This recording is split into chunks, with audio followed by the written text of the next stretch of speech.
Ko so leta 1973 pri Atariju izdali prvo, vsaj tako piše internetna zgodovina, dirkaško igro Space Race, kjer dve raketi tekmujeta za zmago in se morata sproti ogniti še vsem meteorjem, ki prihajajo, niso verjetno niti pomislili, kakšen igričarski segment odpirajo. No, danes smo na pravi stezi, zato ker so igrice postale tako resnične, da včasih v dirkaški simulaciji sploh ne ločiš, ali igraš igro, ali dejansko gledaš posnetek prave dirke. In spoznali bomo še nekoga, ki je v igri Gran Turismo v samem svetovnem vrhu. In je Slovenec.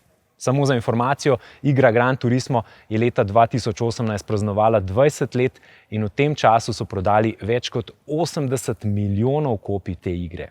No, pa poglejmo, kakšna je razlika med igro in realnostjo.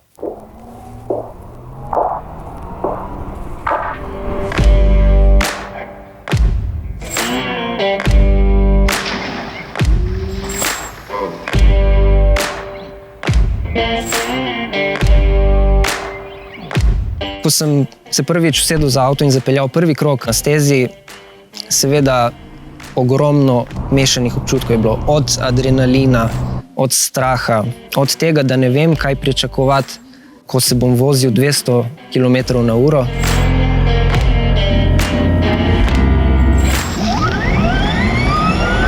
In potem, ko odvoziš par krogov, pa ne bom rekel, da si zelo samozavesten, ker še vedno je samo par krogov.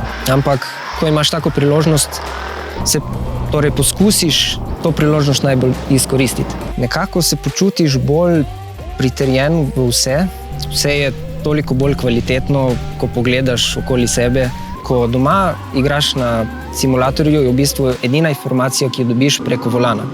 Ker volani imajo v sebi neke motorčke, ki vibrirajo, ko spreminjaš različne podlage, na katerih voziš. Tukaj je pa v bistvu s celim telesom čutiš, kaj se dogaja, in tukaj bi mogoče tudi izpostavil, da ti to na začetku bolj pomaga, da prej začutiš, kaj se z avtom dogaja. V vseh krogih, ki sem jih odvozil, je bil zadnji najbolj samozavesten, če se tako lahko izrazim. Me je na koncu presenetilo, s kakšno hitrostjo sem že lahko odvozil krog, za katero si niti ne bi mislil, da je to lahko mogoče, ker sem uporabljal čisto podobno znanje in način upravljanja avta, kot ga uporabljam v simulatorju. Kako resno gaming industrija jemlje dejanski položaj voznikov v avtomobilu in vozne lastnosti avtomobila, pove samo dejstvo, da so za tega Taycana potrebovali skoraj 9 mesecev, da je prišel v dejansko igrico.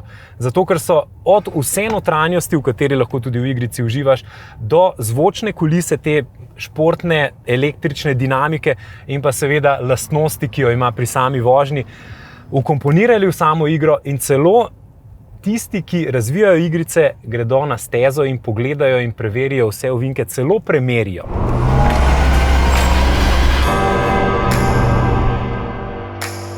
Včasih, ko smo v arkadnih igralnicah vozili avtomobilčke po nekih linearnih progah in med seboj tekmovali, kdo bo prišel prej do konca, oziroma če bo kdo sploh prišel do konca proge, je danes simulacija dirkanja čisto na drugem nivoju. Razvijalci, pa ne samo iger, tudi igralne periferije za te simulacije se 100% trudijo sim racing spraviti na čim bližji nivo realnosti. Torej, kar se tiče fizike dirkalnikov, dirkaških postopkov, kot so recimo pitboxi, nastavitve dirkalnika in podobno, in pa seveda tudi razvijalci opreme, tako da se dirkač čim bolj počuti, kakor da bi v resnici vozil 300 km/h po pravem dirkališču.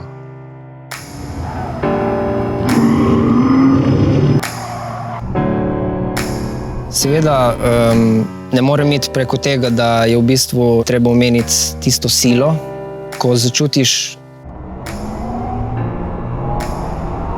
in se ti vsi notranji organi pritisnejo nazaj. Kar je pa mene najbolj presenetilo, je v bistvu, ko voziš v realnosti po taki progi, opaziš te geografske razlike, tako da to je mene v bistvu najbolj presenetilo. Take razlike nisem pričakoval. Nikoli ne obupaj nad strastjo, saj nikoli ne veš, kdaj ti lahko življenje prinese tak dan, kot sem ga jaz imel danes. Igranje iger je že nekaj časa prišlo v neko resno tekmovalno panogo, ko se ji reče e-šport.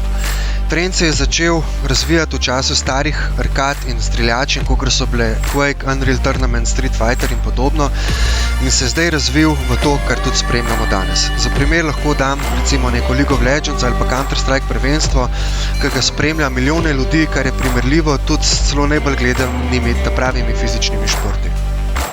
In ker je igričarska industrija nekaj tako velikega, smo seveda pri avtomobilnosti z veseljem sprejeli izziv, da prvo izmed zelo pričakovanih konzol pripeljemo kar sami.